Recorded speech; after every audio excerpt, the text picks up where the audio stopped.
नमस्कार विद्यार्थी मित्रांनो, हिस्ट्री बाय संतोष चव्हाण या आपल्या ऑफिशियल यूट्यूब चॅनलवर तुम्हा सर्व विद्यार्थी मित्रांचं खूप खूप स्वागत. मित्रांनो, इयत्ता 11वीचं महाराष्ट्राचा इतिहास हे पुस्तक आपण आपल्या यूट्यूब सेशनमध्ये या ठिकाणी शिकवत आहोत आणि या पुस्तकातील समाज सुधारक हा घटक सध्या आपला या ठिकाणी सुरू आहे. तर मागच्या सेशनमध्ये आपण महात्मा ज्योतिराव फुले यांच्याबद्दलची माहिती पाहिली. आत्ताच्या या सेशनमध्ये आपल्याला सावित्रीबाई फुले जे आहे तर त्या सावित्रीबाई फुले यांच्याबद्दलची माहिती या ठिकाणी जाणून घ्यायची आहे. लक्षात घ्या मित्रांनो, सावित्रीबाई फुले या महाराष्ट्रातील पहिल्या शिक्षिका या ठिकाणी होत्या. याचबरोबर महाराष्ट्रातल्या त्या पहिल्या मुख्याध्यापिक देखील या ठिकाणी बनल्याचं दिसून येतं. सावित्रीबाई फुले यांचं आगळं वेगळं वैशिष्ट्य असं आहे की महात्मा ज्योतिराव फुल्यांच्या निधनानंतर सत्यशोधक चळवळीची धुरा त्यांनी आपल्या खांद्यावर या ठिकाणी घेतली आणि सन 1893 सत्यशोधक समाजाची परिषद जेव्हा सासवडमध्ये झाली तेव्हा त्या परिषदेचं अध्यक्षपद हे सावित्रीबाई फुले यांनी या ठिकाणी स्वीकारलं होतं असं एकंदरीत दिसून येतं. लक्षात घ्या मित्रांनो, याच काळामध्ये ऑल इंडिया लेवलवर किंवा अखिल भारतीय स्तरावर काम करणारी काँग्रेस जी आहे तर त्या काँग्रेसची पण स्थापना या संपूर्ण कालखंडामध्ये झालेली होती. काँग्रेस हा जो पक्ष होता सन 1885 ला स्थापन झाला. मात्र या काँग्रेसला भारतीय महिलेला अध्यक्ष देण्यासाठी 1925 वर्ष उजाडलेलं आहे असं एकंदरीत दिसतं. म्हणजे काँग्रेसच्या स्थापनेनंतर सुमारे 40 वर्षांनी या ठिकाणी काँग्रेसनं महिलेला अध्यक्ष केलेला आहे. जी महिला सरोजिनी नायडू होती तर तिला अध्यक्ष या ठिकाणी केलेला आहे असं एकंदरीत दिसतं. म्हणजे लक्षात घ्या, सामाजिक दृष्ट्या जर आम्ही पाहिलं तर सत्यशोधक चळवळ ही काँग्रेसपेक्षाही जास्त ही पुढारलेली होती असं एकंदरीत दिसून येतं. तर या प्रकारे सत्यशोधक चळवळीचं कार्य हे आपल्याला या ठिकाणी पाहायला भेटतं. तर आता सावित्रीबाई फुले यांच्याबद्दलची जी माहिती इयत्ता 11वीच्या पुस्तकात जी आहे ती आपण या ठिकाणी पाहूया आणि जी माहिती मिसिंग आहे तर त्याबद्दल पण थोडीफार माहिती मी तुम्हाला या कंटेंटमध्ये या ठिकाणी देईन. सुरू करूया आजचं महत्वाचं सेशन. आता लक्षात घ्या, इथं आपल्याला पाहायला भेटतं सन 1830 ला 31 ला जन्म आहे आणि 1897 ला त्यांचं इथे या ठिकाणी निधन झाल्याचं एकंदरीत दिसून येतं. लक्षात घ्या मित्रांनो की त्या काळामध्ये प्लेगची साथ भारतामध्ये या ठिकाणी आली होती आणि या प्लेगच्या साथीमध्ये 2 समाज सुधारकांचा जीव या ठिकाणी गेला. त्यापैकी एक आहे सावित्रीबाई फुले आणि दुसरे आहे नारायण मेघाजी लोखंडे. लक्षात घ्या, हे दोघही समाज सुधारक हे या ठिकाणी महात्मा ज्योतिराव फुल्यांशी निगडीत आहे, सत्यशोधक चळवळीशी या ठिकाणी निगडीत आहे. तर रुग्णांची सेवा करता करता या दोघांचंही निधन प्लेगच्या साथीमध्ये झालेलं आहे असं एकंदरीत या ठिकाणी पाहायला भेटतं. तर लक्षात घ्या, 3 जानेवारी सन 1831 ला इथं दिलेलं आहे की 3 जानेवारी सन 1831 ला इथे या ठिकाणी सावित्रीबाई फुल्यांचा जन्म झालेला आहे. तर सावित्रीबाई फुल्यांचा जन्म हे सातारा जिल्ह्यातील नायगाव इथं झाल्याचं एकंदरीत दिसतं. यांच्या वडिलांचं नाव या ठिकाणी आहे खंडोजी नेवासे पाटील. तर खंडोजी नेवासे पाटील यांची ही कन्या या ठिकाणी आहे आणि ही खंडोजी नेवासे पाटील हे या नायगावचे या ठिकाणी पाटील होते हे या ठिकाणी लक्षात घ्या. त्यांच्या घराण्याला प्रतिष्ठा होती. सावित्रीबाईंचा विवाह हा महात्मा ज्योतिराव फुले यांच्यासोबत झाल्याचं एकंदरीत दिसून येतं. लक्षात घ्या मित्रांनो, सावित्रीबाई फुले आणि महात्मा फुल्यांचा जो या ठिकाणी विवाह झाला तेव्हा महात्मा ज्योतिराव फुले हे 13 वर्षाचे होते आणि सावित्रीबाई फुले या 9 वर्षाच्या होत्या असं एकंदरीत या ठिकाणी पाहायला भेटतं. महात्मा ज्योतिराव फुल्यांनी आपल्या सामाजिक चळवळीला खऱ्या अर्थानं जी सुरुवात केली ती सन 1848 ला. 1848 ला त्यांनी स्त्रियांसाठी पहिली शाळा ही तात्यासाहेब भिडे यांच्या भिडेवाड्यामध्ये सुरू केल्याचं एकंदरीत दिसून येतं. जी शाळा या ठिकाणी बुधवार पेठेमध्ये पुण्यामध्ये या ठिकाणी आहे असं आपल्याला पाहायला भेटतं.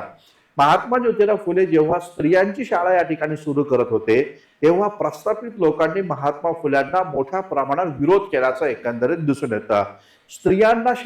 स्त्रियांच्या शाळेमध्ये शिक्षक पुरुष कसा चालेल अशा प्रकारचा सवाल या ठिकाणी त्या काळातील प्रस्थापितांनी उपस्थित केला होता असं एकंदरीत दिसून येतं.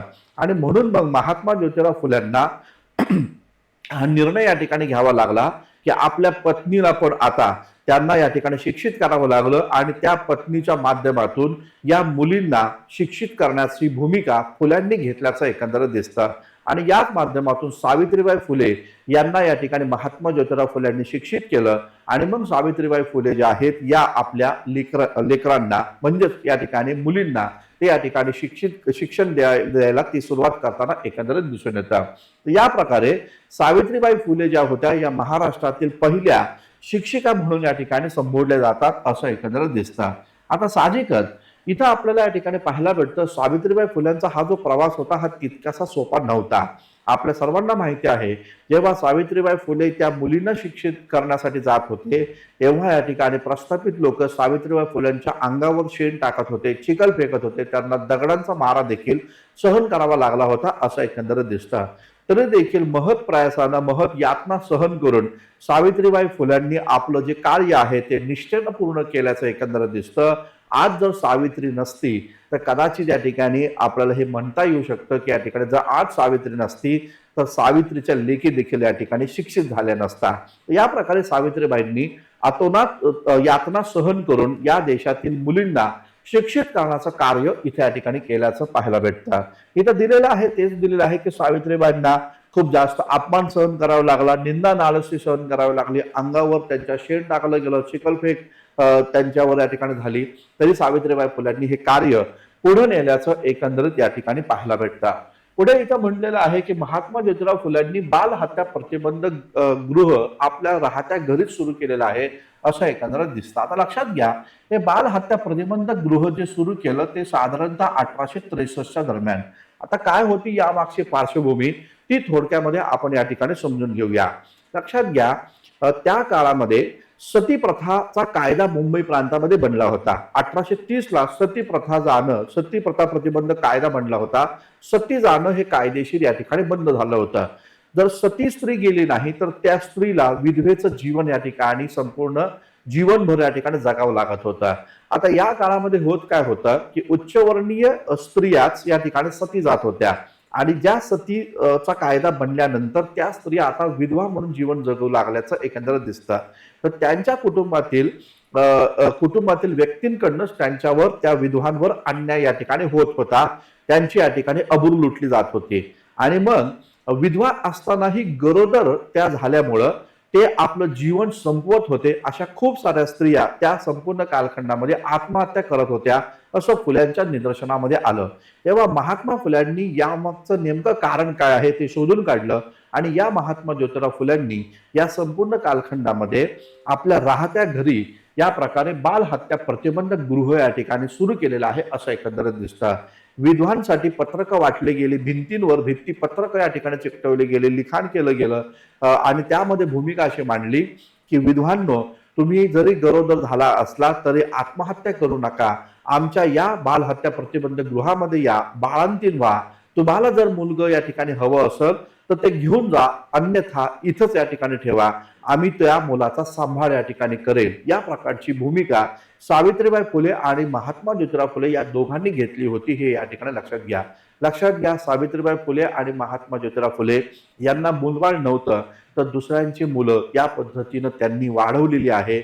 अशा प्रकारे बाल हत्या प्रतिबंधक गृहाच्या सोबतच त्यांनी भारतातलं पहिलंच अनाथाश्रम देखील सुरू केल्याचं एकंदरीत या ठिकाणी पाहायला भेटतं. म्हणजे बालिका आश्रम जे आहे, बालक आश्रम म्हणू आपण, ते बालक आश्रम त्यांनी या ठिकाणी सुरू केल्याचं एकंदरीत दिसतं. हे भारतातलं पहिलं या ठिकाणी अनाथ बालक आश्रम होतं.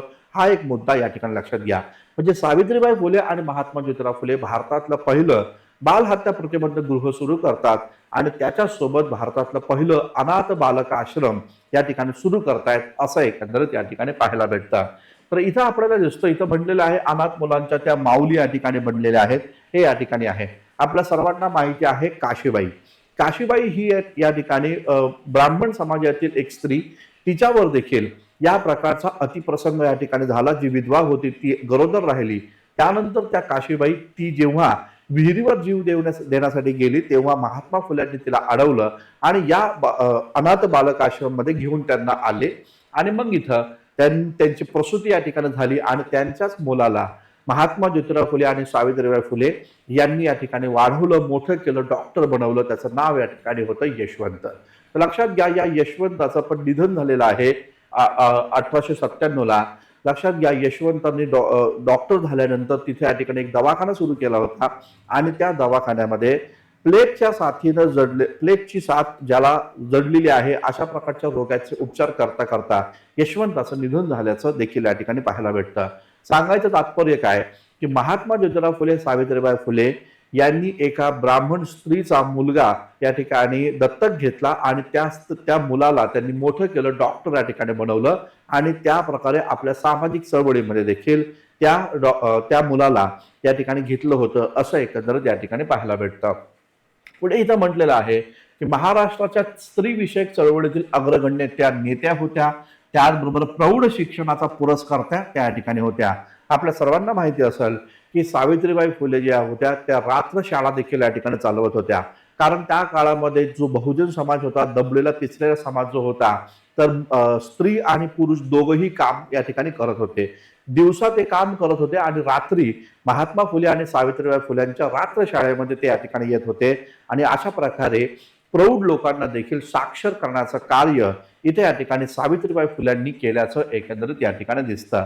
आणि म्हणून इथं म्हटलं गेलं की त्या आद्य शिक्षिका म्हणून क्रांतीज्योती सावित्रीबाई फुले यांचं कार्य या ठिकाणी मोठं मोलाचं या ठिकाणी राहिलेलं आहे अशा प्रकारची माहिती दिलेली आहे. पुढे पाहायला भेटतं, स्त्रियांना शिक्षणाची संजीवनी देऊन त्यांचं जीवन सर्वार्थानं सन्माननीय व सर्व शक्तिमान बनवण्यासाठी त्यांनी अथक परिश्रम केले.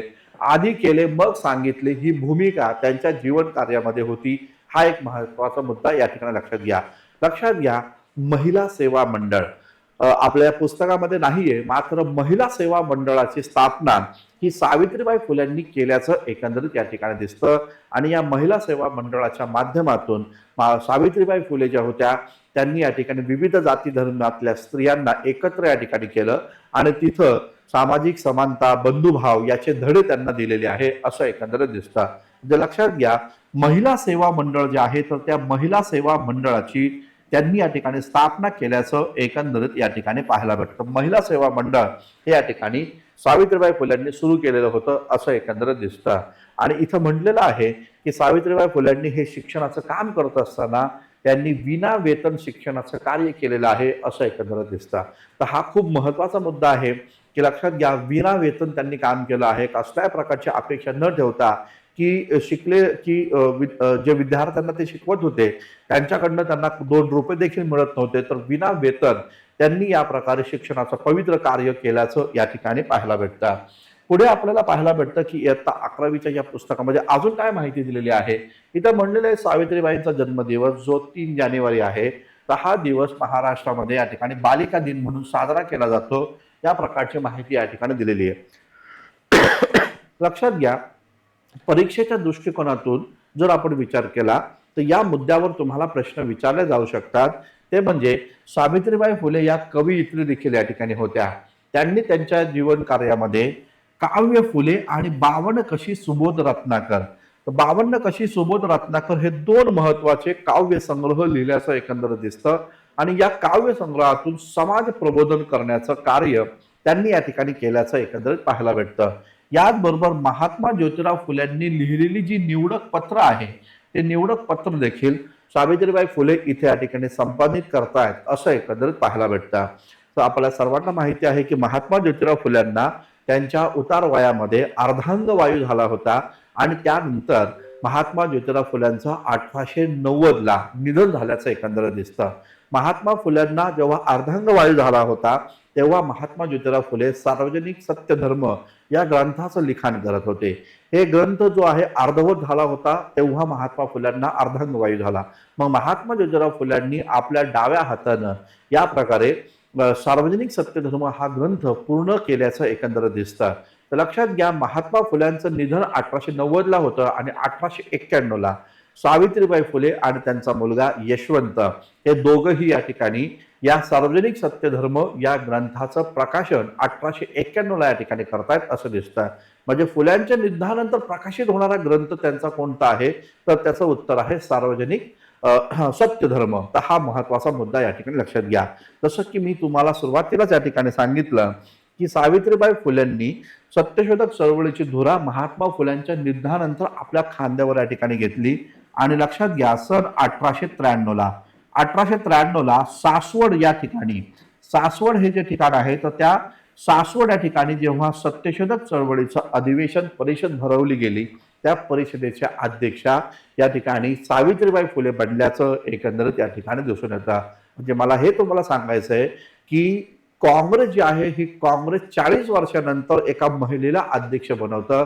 मात्र सत्यशोधक चळवळ 1874 स्थापन झालेली, 1873 स्थापन झालेली आहे आणि त्यानंतर 1893 साली या ठिकाणी सासवडमध्ये जेव्हा परिषद भरली तेव्हा सावित्रीबाई फुल्यांना ते एक अध्यक्ष या ठिकाणी बनवतात, महिलेला अध्यक्ष या ठिकाणी बनवतात.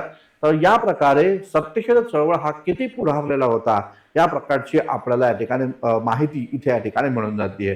तर लक्षात घ्या, जसं की आपल्याला माहिती आहे की महाराष्ट्रामध्ये त्या काळामध्ये दुष्काळ आला, दुष्काळाच्या नंतर रोगराई आली आणि प्लेगची साथ सन 1896 ते 97 दरम्यान महाराष्ट्रामध्ये या ठिकाणी होती. मग या सगळ्या परिस्थितीमध्ये सावित्रीबाई फुले जे आहेत हे रुग्णांची सेवा करता करता त्यांचं या ठिकाणी निधन झालेलं आहे 1897ला.